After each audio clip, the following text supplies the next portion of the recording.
Kung hindi ka lang Tulfo at kung hindi lang Tulfo si kapatid mong si Erwin, at sinumbong ko na kayo kay Tulfo eh. Sabi ni Senator Tulfo, pag hindi ako nagpakita sa session hall ay ako'y duwag. Ang kaduwagan po ay nag-uugat yan sa ano ba ang purpose at trabaho mo.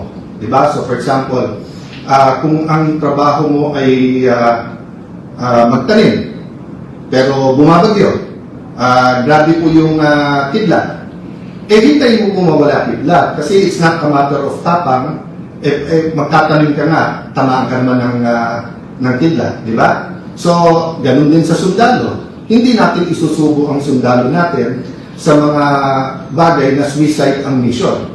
Pero yung ipagtanggol ang bansa at mamatay para sa bansa. Hindi lang sundalo, dapat pati tayong mga senador.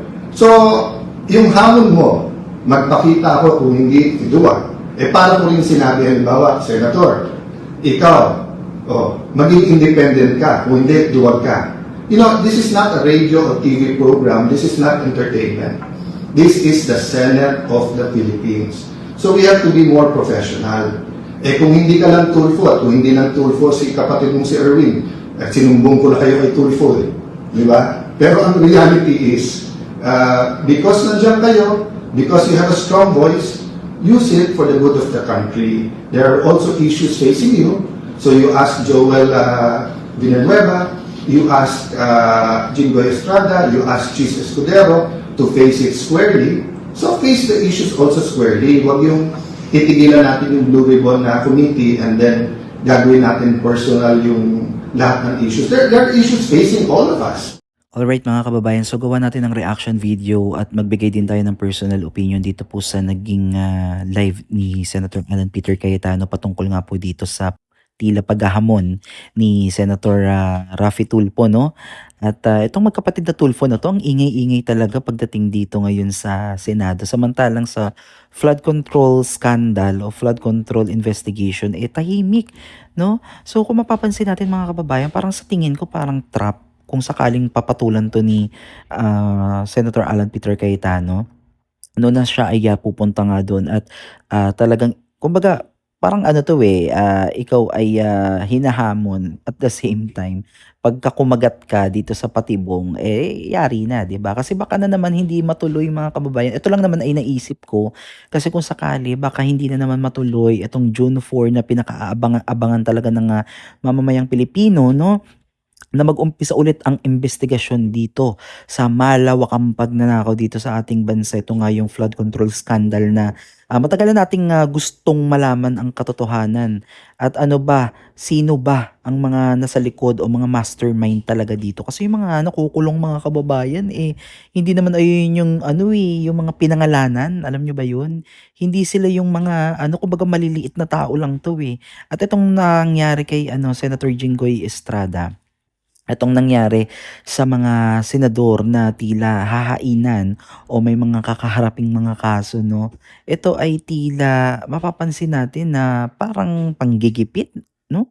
Sa mga oposisyon o mga kumikriticize sa kasalukuyang administrasyon. Kasi kung mapapansin ninyo, lahat ng tumitira o lahat ng hindi align dito sa administrasyon ni Bongbong Marcos, parang sila yung nakikita natin palagi na ginigipit, kinakasuhan, dadamputin. Alam nyo yun, 'di ba? So, ito ay hindi lang ako ang nagsasabi kasi marami ang nakakapuna niyan. Siyempre, lalo na yung mga natin diyan, mga kaibigan nating mga vloggers na talagang walang gabi, walang araw na hindi sila nagbantay diyan sa labas ng Senado, no?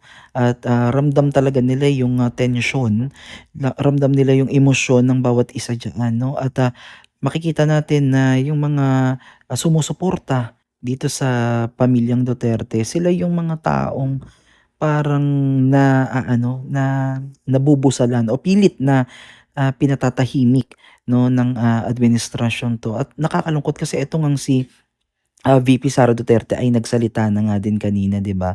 At ang worry niya nga dito is all about our democracy.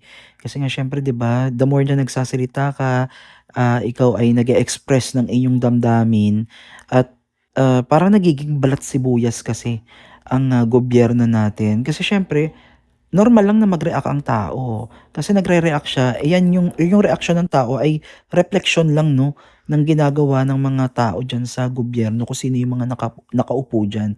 At hindi dapat kinakailangan na tutulan o pigilan yung mga tao na makapagsalita ng malaya patungkol sa mga nakikita nila o yung mga obserbasyon nila. Kasi tayo lang naman ay nagsasalita kung alin ang nakikita natin na parang below the belt na 'to, ha, parang hindi na tama yung mga nangyayari ngayon, ha.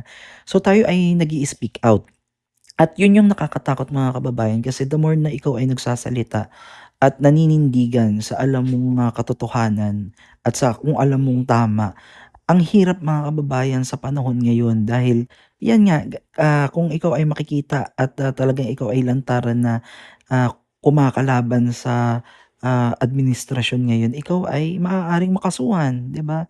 So nakakalungkot lang mga kababayan 'no, kaya itong sinasabi ni Senator Alan Peter Cayetano ay may katotohanan 'no. Kasi una sa lahat, hindi naman sa lahat ng pagkakataon ay maipapakita mo yung katapangan mo sa paraan ng pagsugod ng hindi ka nag-iisip. So, ang tanging paraan lang diyan mga kababayan ay mabalanse lamang 'no. Kasi ano nga ba naman ang kinakatakot ng minority sa mangyayaring investigasyon sa Blue Ribbon Committee? Imagine, isipin niyo 'yun, kasi ito na nga yung pagkakataon na sana ay kayo ay magkasundo-sundo, magsama-sama sa iisang adhikain na malaman ang katotohanan sa likod ng maanumalyang paggamit sa flood control projects 'no, yung iskandal na 'to, na matagal nang hinihingi at talagang inaabangan ng mga ordinaryong mamamayang Pilipino na nagpakahirap mga kababayan na magbayad at mag-contribute ng kanilang mga buwis, mga taxes 'no. Kasama na din tayo diyan mga kababayan. Kaya dapat alamin natin ang katotohanan kasi kahit kailan hindi magiging makatotohanan ang half truth. Hindi mo puwedeng sabihin na totoo yung sinasabi mo na nagsasabi ka ng kalahati lang ng katotohanan. So lahat 'yan gusto natin, we demand 'no, accountability and transparency na makita talaga natin yung katotohanan sa likod ng maanumalyang paggamit dito sa flood control projects. So mangyayari lamang 'to mga kababayan kung hahayaan ng Senado ngayon, lalo na sa Blue Ribbon Committee na imbestigahan o imbitahan itong mga taong gustong magsalita 'no, kung ano yung kanilang mga nalalaman. Kasi hindi ka puwedeng maging selective mga kababayan, 'di ba? So, sa minority noon napagbigyan na sila, sa akin lang kumbaga napagbigyan na kayo nung mga panahon niyo na imbestigahan itong flood control. Wala namang nangyari, wala namang napakulong na mga congressman, yung mga congressman na napangalanan, mga malalaking tao diyan sa gobyerno na napangalanan, wala naman, 'di ba? So this time, ipakita natin dito sa majority na susuportahan din natin sila at titignan natin kung saan ba patutungo itong kanilang investigation. So, bigyan natin ng pagkakataon, 'di ba? Hindi naman tayo against 'no sa sino man ang mamumuno bilang Senate President. Basta maging ano lang sila, parang walang humahawak o walang nagkokontrol, independent kumbaga. Gano'n yung gusto ng taong bayan kasi this time naman sana ipaglaban naman natin 'no, yung para sa Pilipino at hindi yung mga alam mo yun, nasa puwesto lang at may mga sariling hangarin o ambisyon sa buhay.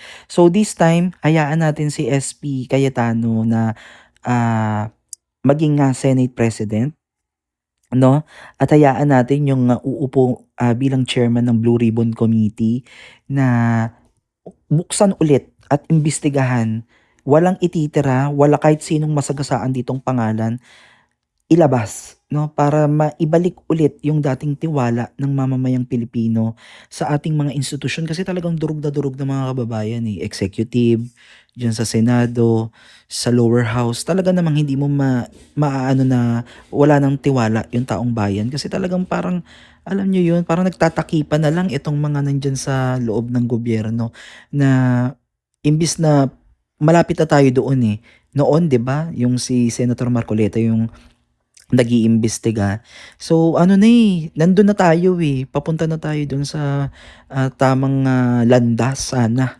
Pero nalihis na naman 'Di ba? Tignan niyo naman yung mga nakulong mga kababayan, 'di ba? So ito ay opinyon ko lamang 'no. Ewan ko kung gano'n din yung opinyon ninyo, pero siyempre nirerespeto ko yung kanya-kanya nating pananaw sa buhay. Pero para sa akin, ang gusto ko lang dito is magsimula na yung investigasyon dito sa flood control project at malaman natin yung, katotohanan. Yun lang naman, eh.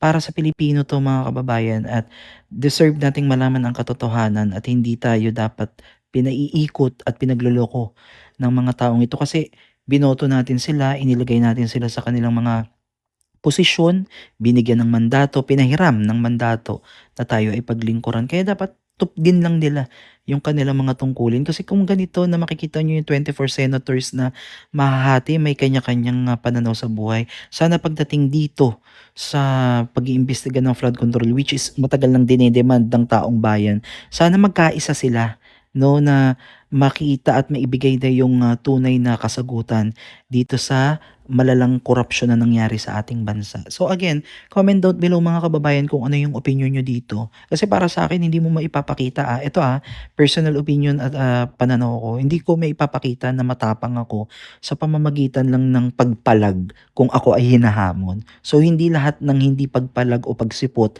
sa isang paghahamon ay isang kaduwagan na. Hindi. Ikaw ay magiging matalino lamang.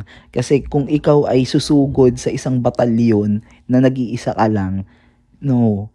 'Di ba? Hindi mo gagawin 'yan kung ikaw ay matalinong tao. So again, nananalig ako at naniniwala ako na magbibigay si Senate President Senator Alan Peter Cayetano ng patas para sa mamamayang Pilipino.